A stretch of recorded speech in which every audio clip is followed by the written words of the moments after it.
सड़क के एक कोने पर एक पुरानी सी रेहड़ी पर रीताबाई बड़े ध्यान से अंडों की ट्रे सजा रही थीं। चेहरे पर उम्र और मेहनत की लकीरें साफ झलक रही थीं, पर उनकी आंखों में रोजी रोटी की जिद चमक रही थी।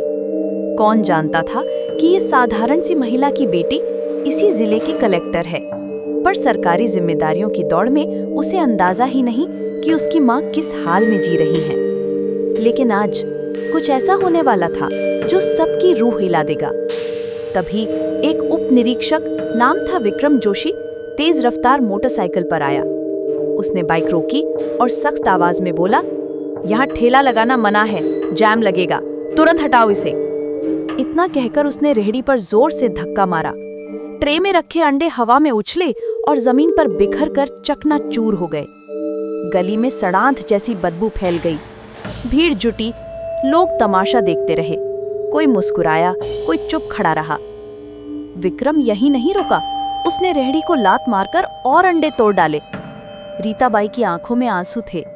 वे बिना कुछ कहे टूटे अंडे समेटने लगी और भीड़ बस देखती रही। किसी ने मदद नहीं की। लेकिन उस भीड़ में एक युवती थी, सोशल मीडिया पर चर्चित। उसने पूरा वाकया मोबाइल पर रिकॉर्ड किया और तुरंत पोस्ट कर दिया।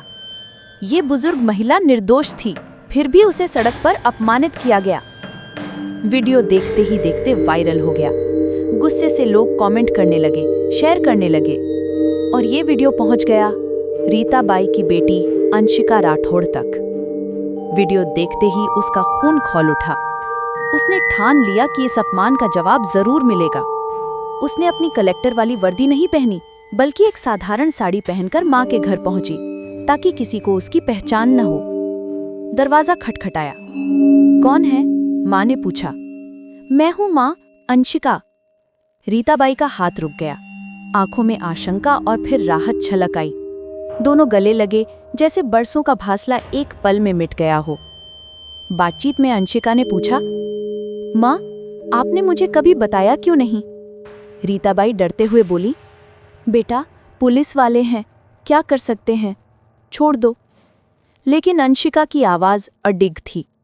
नहीं मां, इसे मैं छोड़ने वाली नहीं, कानून से हिसाब होगा। अगले दिन वो सीधे उसी थाने पहुंची जहां विक्रम तैनात था।